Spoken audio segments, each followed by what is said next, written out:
Previously on ALC201.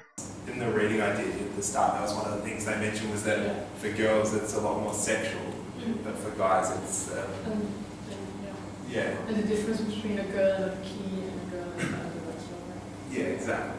And then they mentioned that there's not much education from the kids' point of view, so they should focus more on risk minimisation rather than kind of legally punishing them. Well, a lot of younger kids don't use the term sexy. Like, it's kind of a term that was developed by like the older generation to put a label on it. Like, they won't use the term sexy. They'll be like, "Oh, did you hear that article about sexting?"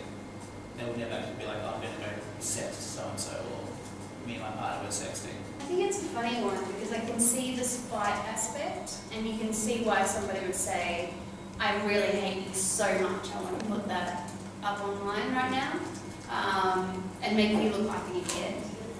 And from that point of view, it's really just an expression of your own hurt that you're sticking it up there. But I think when it starts to get over the top, I mean, I don't agree with it the other way, but I think when there's that over the top stuff where other people are uploading it and just saying, look, this has happened in the case of that rape case, then I think it's a bit different because it kind of brings it out into the open and it makes you more aware of something that is wrong in society.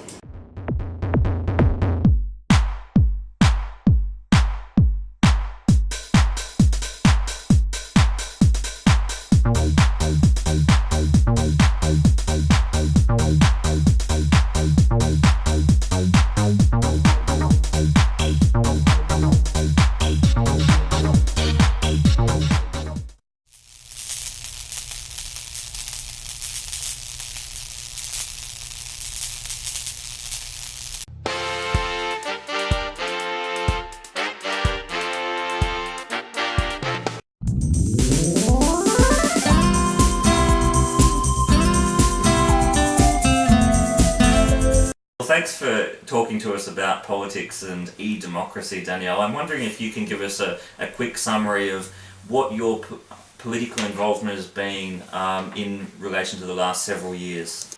Sure. Well, when I first got involved in politics in a real and substantive way, it was maybe 10 years ago. Well, maybe 8 to 10 years ago. It's been a long time. So 8 to 10 years ago when I got involved in grassroots politics. So I was, on the ground, going door to door. It's the election, it's hustle time. I didn't have money to donate, so it was really about donating my time and going out there and placing the phone calls.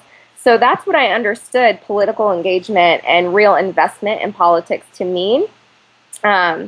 Until sort of recent years, it's fascinating. In 2008, there was a sort of interesting moment in which, I'm not sure if students know what Second Life is. Vaguely, all we teach about Second Life now is that it's dead. So it's not really used, but yes, they will know. In 2007 and 2008, it was alive enough for John Edwards to hold a debate on Second Life. This was a moment in which he created a person to be in this, this online space and have a political conversation, and we were supposed to take this seriously. Now, whether or not we did, it's a whole other thing. But I especially remember thinking how exciting it was when there was a presidential debate. I think it was a vice presidential debate maybe, or a presidential debate where they were accepting questions by YouTube. And that is democracy. That really democratized things in a fascinating and exciting way for those of us who don't have the resources or the connections to go to something, like a selective debate. So that has completely changed at this moment. It's not really helpful. I still get the phone calls. I'm a registered voter. I believe in my team. I want to make sure that, what I see is the right political agenda is what's happening. So I get the phone calls asking for money and resources, but it's no longer a situation in which you see people demonstrating their politics on the street grassroots. Grassroots now means being networked online, having relationships that way, and being savvy about how to make an argument using images and, different versions of media that are connecting, and especially with, the tantalizing base of youth voters, the people who everybody is trying to grab because we're this big group and, a number of youth voters aren't even coming out. So we want to get to these youth who are deeply invested in media. And so there is also a kind of fascinating race in that regard. We're in a certain way, we're shifting away from all the older folks who aren't really so excited about what's happening online because they already know what their politics are. We need to use digital media to influence and tell our story to youth so that they create an identity over time, so that when they're the older folks, they can say that part of the formation of their values and their politics was their engagement with different, political figures presenting themselves and their narrative on the World Wide Web. It's a fascinating kind of, it's fascinating to think about when you remember what political, what the election process was like before this. What's really fascinating to me, Barack Obama in the last election, I believe, started using computer and console game advertisements within a car racing game. You would have the vote one, sort of, make sure you vote early, Barack Obama ads, and this kind of stuff is just becoming more and more common. What I notice I keep track of PBS online, and I watch sort of some of their, Shields and Brooks discussion debate time on PBS, and it's really always fascinating. But a lot of the stories about politics during the election campaign leading up to it become stories not on the politics and the debates, but about how digital media is changing politics.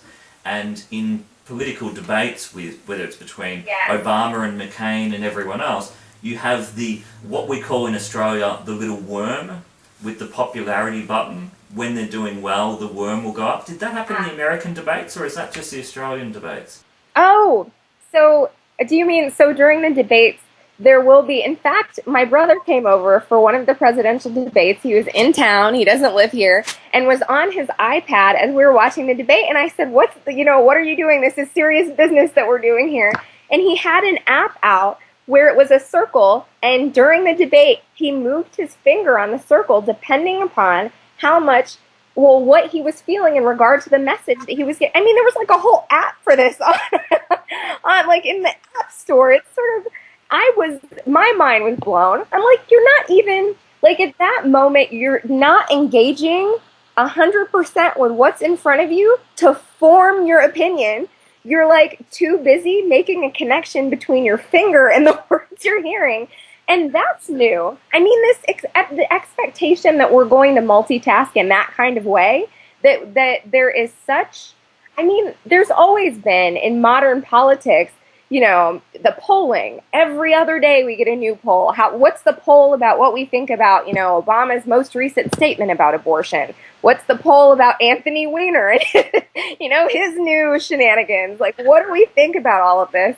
But now, with social media, it's instant. And you can see the rhetoric shift so quickly, because this isn't just the 24-hour news cycle where, what's happening with what Obama said today about Trayvon Martin, for example. So Obama came out and made a statement about what he thought about that news story. Everybody's so incensed in the United States on either side of that issue. And so then it goes on the 24-hour news cycle. Now, traditionally, the thing I'm watching in the middle of the day, Judge Judy, whatever I'm watching on TV is going to be interrupted. It's going to tell me that Obama made this statement. Then in a couple days, there will be a news story in writing about it, and then we're going to have a poll by the weekend.